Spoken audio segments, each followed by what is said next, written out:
Prize Picks, run your game when you want. So we have talked at length since the show started about Deshaun Watson. And we've been pretty fair, I believe, in our criticism, praise, and all-encompassing Deshaun Watson conversations.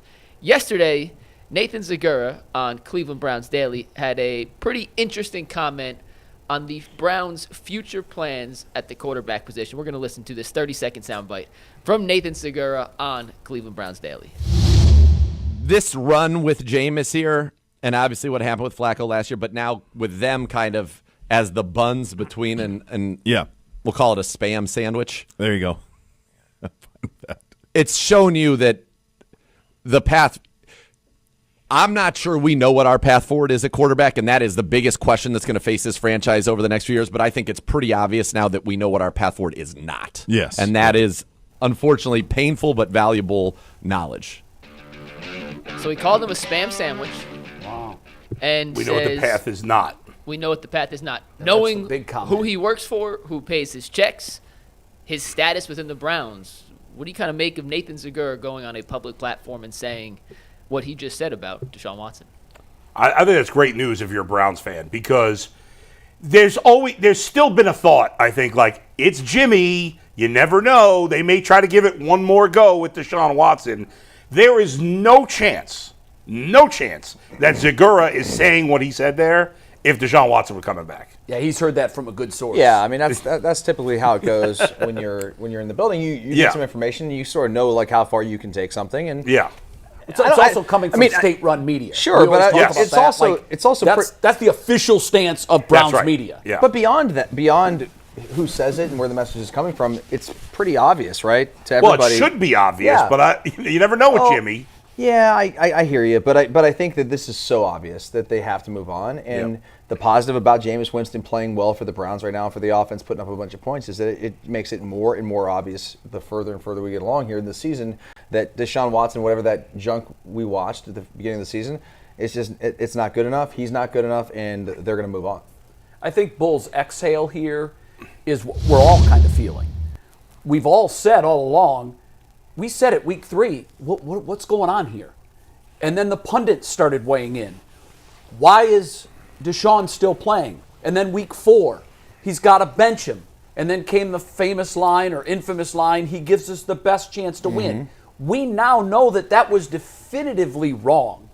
Yeah. And so I think you're exhaling, Bull, because you're like, okay, they finally smell the crap in the room. Right. And that's a relief to Browns fans because, like you, I don't think that's the way they're going to go, but I'm afraid they might. Right. There's at least a little chance that you thought they would. They've held on to this mess longer than most would. Why? The price tag. Still, the $80 million question but it's sunk in the cost. room it's sunk is cost. What do you do? How do you move forward? I found it fascinating that during the Monday night game, the broadcast crew of Aikman and Buck were talking about how, well, it's such a quandary that Denver found themselves in because they had a $40 million cap hit. Yeah.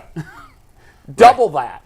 Well, and that's the only question with Watson going forward is, do you just cut him completely? And that's what I mean. Or do you tell him to go home and not officially cut him for another year? I think that's really the only discussion. Well, either way, he's not going to be here. Either way, he's not going to be around. We're not going to talk about him. He's not going to play. So that's right. Out of sight, out of mind. What is that roster spot worth?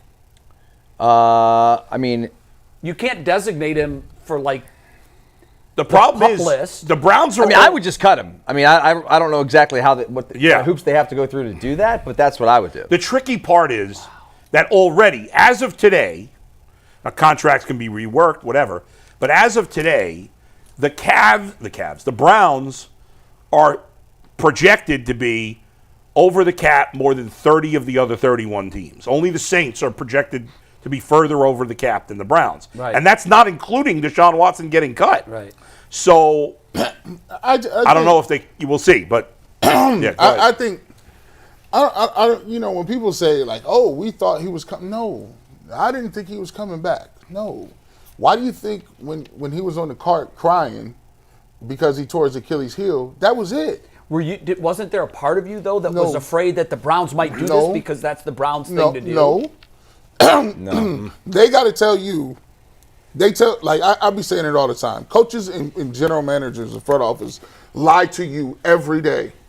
Politicians lie to you every day. And to the media. And the media lies to you every day. No, I'm talking about the GMs will lie to the media. No, I'm saying all of those people lie to you every day, and we take it for face value. Like, oh, maybe they're telling. No, they're flat out playing the game. We know how the game works. The game is this. Deshaun Watson was always going to get every opportunity to play because they gave him that money and the resources used. It's just like any other corporation. We know somebody that got there that wasn't supposed to be there. And guess what? He's not very good at his job, but he's going to continue to get checks and because of what his status is and how he got there. Now, when it comes to a point in time, you can keep doing that stuff, trotting them out until something happens big enough to where you can say, oh, here's our out card. We was going to ride with you until this happened.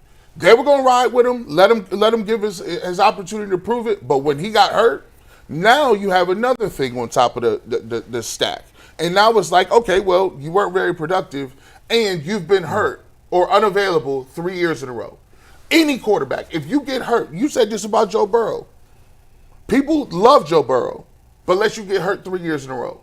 Let you miss. Right. Yeah. If he's gotten hurt again, now you're, That happens to everybody. So for me, and then finally, I always say this: you can't. People talk about how the cap is for real. The cap is for real when it comes to this. Dead cap money is definitely real. So you gotta. I think the Cleveland Browns have to be adults, right? No one twisted your arm and told you to give him that contract. You gave it to him. You're going to have to sit in the mess and figure it out. Just like Trey Lance.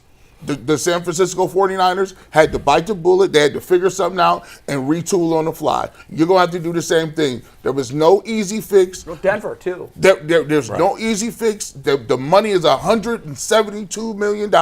You can't put a team on the field if you got minus 172. And as Bull said, you already don't have no cap space. Right. So you're going to have to let him sit on that roster, rehab, do whatever it takes, and figure out a way to get better. You know what's mind-blowing?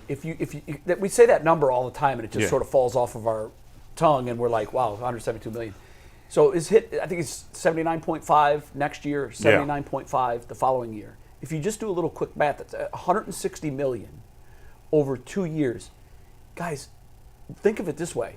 Every single week, Jimmy Haslam, not figuratively, but is writing his name on a check that has 1,500,000. Yeah. He is paying Deshaun Watson $1.5 million a week and will continue to pay him that for 2 years. Just think not play. That is mind-numbing to go away. Just think about how much money you got to have to do that and not even be hurt. Yeah, It's just Jimmy's so rich that it doesn't matter, but it's still, it still pisses him off. You hear people say that, but I don't know that it doesn't matter. I know he's rich and he's wealthy beyond our numbers and our comprehension, but when you really think about it, who is, Jeff Bezos maybe, Elon Musk, maybe they're rich enough where they don't miss $1.5 million a week and you're getting zero back. This man's right now. We know that he's trying to build a stadium. Yeah. Think how that $170 million would have helped him get to that point. And now he's going to go to the state and essentially ask the state, can you make up that money that I have to pay Deshaun? When you put it in those terms, who knows? Who's going to help him? $1 billion is astronomical, man.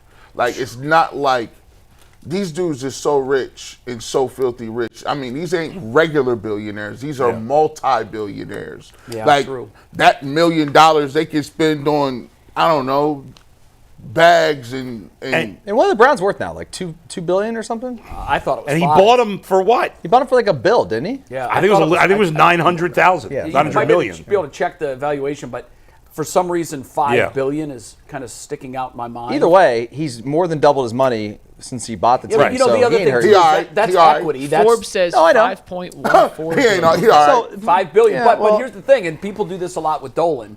So in defense of Jimmy, that doesn't mean he has a bank account with $5 billion in it. It means that if he liquidates his asset, he has $5 billion. And like with the Dolans, I don't want to hear the excuses, and Jimmy doesn't, because if Dolan can't afford a payroll, sell it. than sell the team to someone who can. Well, that's what, because then you'll have plenty of money. You'll have $2 billion. I agree with you. But he has plenty of access to cash. Jimmy does. He has an unlimited credit. Yeah, that's a good point. The NFL changed its rules about 2 months ago. That now the owners can liquidate a minority ownership of the team. Yeah. He could hold a bake sale and sell 10% of the team. Yep. And to a bunch of rich dudes. And get $500 million. What is just the Browns cut on the TV money? I don't know what that is. Who knows? It was $16 billion they get. Something crazy. A year? If that's true, then it would be $500 million per team. year. Yeah. If it's $16 billion, I don't know that number is accurate, but if it is, one last thing on this, like, what makes it even worse, and there's almost no chance he would have done it anyway, but like, because to me, if the Browns did cut Watson, nobody's picking him up. His career's over. I don't think anybody's ever signing him. Does anybody disagree with that? I think he will never play in the NFL. Agreed. I agree with that. Tyvis thought somebody would sign him for no money, but I'm like, why would anybody take the headache? Yeah, but Tyvis is thinking about just from a football perspective, not the baggage. Right. If he had no baggage, somebody else would pick him up and give him a chance. Somebody would give an old, very talented quarterback who got hurt another opportunity. But because of the baggage, nobody's going to give him that chance. The baggage is compounded now because it's not just the 24 lawsuits that he settled. It's now he's not very good. Right. And before, the unknown was, well, there's this baggage, but the kid can play. Right. And now we know that he's got this baggage, and maybe because of that, he can't play. What I would do if I was Deshaun Watson and I was his PR staff, I would tell him, you know what? You show back up. You do everything you can to stay in the building. You be a good citizen. When they ask you questions, you pull the Jameis Winston and do what Jameis Winston did. If I were the Browns, I would not even want him in the building. Agreed. I want him out. The Browns have to cut. No, the Browns. That's what I would do if I were the Browns. Jared, you can't move forward with him around. Hold on. But here's the thing. Though. Like I don't understand this. This is a workplace. At the end of the day, there should be rules and regulations based on the workplace. If Deshaun Watson is not suspended, if Deshaun Watson has not done anything, he's not on no conduct policy. All he did is get hurt. He should be allowed to come back into the facility, be with his teammates. Well, but if they cut him, if they cut him, there's no chance he's getting the door.